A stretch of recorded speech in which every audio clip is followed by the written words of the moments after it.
The Guardian. The Guardian Books Podcast. Hello, I'm Sarah Crown. With ebooks encroaching further into the print market, we take a look at book formats.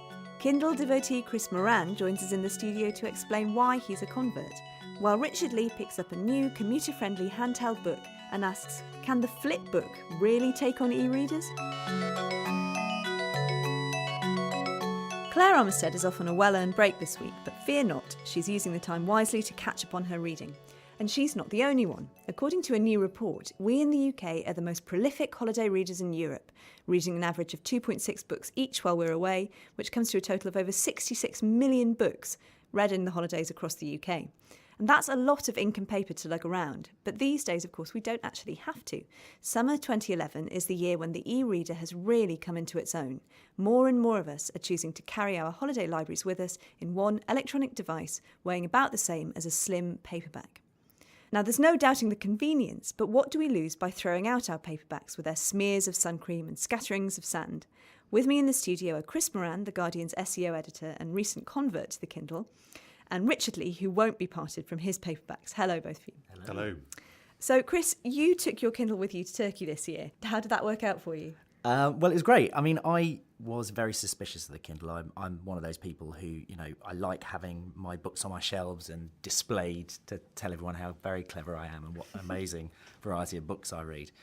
And my wife got one 3 months ago, and I laughed at her for having a Kindle and said, it's terrible. And then we went on holiday, and I thought, actually, I may as well pick one up. And it's genuinely been a revelation for me. I mean, there are the obvious things, the ease of it, the lack of carrying things around. Its price point is right. It just reached that, I think, critical mass price point. It just hit £109, is it? Something like that. And I think that's a really telling price, especially because you can buy one and immediately download 20 free classics, which would probably cost you £100 if you just went to the shop and bought them as paperbacks. And so, but what about if you take it to read on the beach? Are you not worried about it getting kind of covered in sand and salt water? I think that's the other key thing about that price point is, it's £100. It's not an iPad. It doesn't look like it might break if you breathe on it. It's pretty robust, but it feels kind of utilitarian and, it's just a useful thing to have around. You can sling it in a rucksack and it's fine. Richard, you're not planning to invest your £100 in a Kindle? Well, no, and I feel a bit of an old fuddy-duddy, but I'm perfectly happy to put my 2.6 books in my rucksack.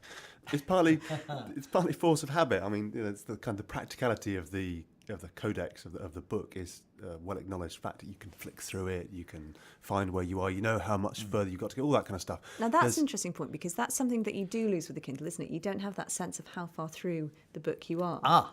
But you do, and this is one of the things about the Kindle that's really struck me is like the analog on the Kindle for how far through it you are. There is a percentage read bar at the bottom of the screen. And I'm a kind of avid video gamer, and I think this in itself has just turned me back onto reading, just because I like something that tells me how well I'm doing. Do you know what I mean? So if I read an extra percent. That really, that really spurs me on. I know that makes me really, really superficial, but it has actually, as an object, it has changed my relationship with reading. I'd kind of gone off reading, I'd kind of stopped, and it's made me voracious again. You want to just get through the percents? Weirdly, yes. In a way that the heft of the pages didn't have it didn't count for you. Strangely not. So Richard, you're using words like heft, which have a certain heft and poetry as well. And this is something that came up in a blog that we did a few weeks ago about Penelope Lively, who said recently that, and I'm quoting from her now, anyone whose library consists of a Kindle lying on a table is some sort of bloodless nerd. What do you think of that? The romance of the book, the romance of the physical object, the fact that it becomes associated with the place that you take it away to, the fact that it does get covered in sand and sun cream. Is that enough to keep you reading ink and paper? Well, I mean, the sensual peripherals are all very nice, and we're kind of all very used to them, but they are just peripherals. I mean, to me, the dominant issue is it doesn't really address the problem, because the problem is I want to read the book I'm reading now. I don't want 3,500 books in my library at any one point. I just want the thing I'm reading now. And there's always been a certain amount of consumerism in the experience of going to a bookshop, picking up a book, all this kind of, there's 3 for 2 tables. It's all been commoditized to that extent, I mean, for years now. But the actual act of reading a book has always been something very much kind of one-to-one between you and the page. And this potential for having another book a different book, the new book, now, as you say, changes your relationship with it instantly at a stroke. I think that's a bit of a problem. The other problem is kind of a wider issue about the fact that Amazon, which already bestrides the publishing world like a behemoth, has talked itself into the situation with ebooks where it's got the dominant reader, it's got the dominant device, and that's got all sorts of problems for people going forwards about whether it's going to be possible to make money. And Will Skidelsky blogged about this on the Guardian book site, talking about the pricing of ebooks, essentially. The fact that if you believe that a book is priced for the words that it contains, that is the value that you're selling when you sell a book, there really shouldn't be that big a difference between the cost of a hardback book and the cost of an ebook. But there is a big difference, and he sort of goes on to talk about why. And part of the reason why is to do with Amazon's dominant position in the marketplace. Could you talk a little bit about that? Because that is interesting. There's a few things there, I think, that's bound up in it. I think one thing that Amazon and the publishers need to be doing much better relates to the typography and the way that the ebooks are actually put out. And the format, even of new ebooks, which you pay a premium for, can be appalling. Somebody wrote a really nice blog about it recently. Apologies, I can't remember their name, but they noticed that the Kindle advert in The Guardian, the screenshot of the page had absolutely hideous typography all over it. And they said that just underlined just how little Amazon cared about that aspect. And I think it's important. And I think it's something that lets the Kindle down at the moment and doesn't put the publishers or Amazon in a good light. In terms of the amount that you pay being actually more related to the text itself, I don't have a problem with that because, yes, that is what we're paying for. But I think that also ties into this slightly Sudi thing about, the book and how important it is. It's the same thing. I remember hearing, the same thing with LPs, vinyl and all of this. And actually, one of the things about this, and when Penelope Lively says it's bloodless, well, the text is what you are reading. The text doesn't change. The actual story is still the same. But it is a circular argument, isn't it? Because the text is what you're reading, you're right. So that would back up the argument that why do we care what format these things are delivered in? But if we don't care what format they're delivered in, then how come ebooks are so much cheaper than paperback books?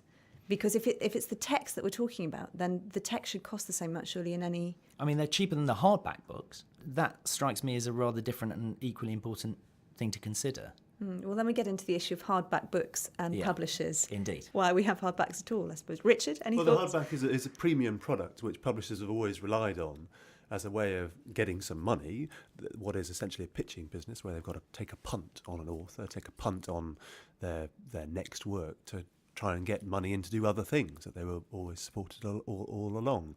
And now with the kind of publishing revolution, it's possible for anybody to publish themselves at any point. You've got a whole universe of new voices which would never have got publication via conventional publishers.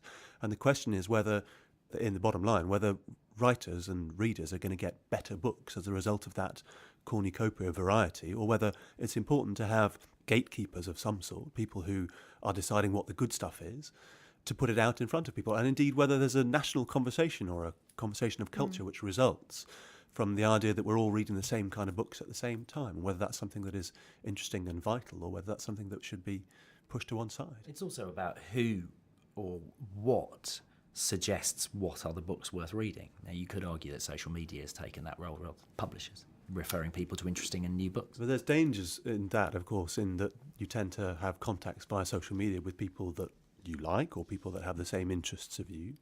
This means that there's a potential for culture to narrow and fragment, so that you have different groups of people all reading the same things that their friends like, but no actual crossover between the groups. And for all that it was a kind of paternalistic old boys network kind of culture before, it was at least something shared that you could take part in, or you could rebel against, or you could find your own ways around. But if that something shared no longer exists, I think we'll probably be the poorer for it.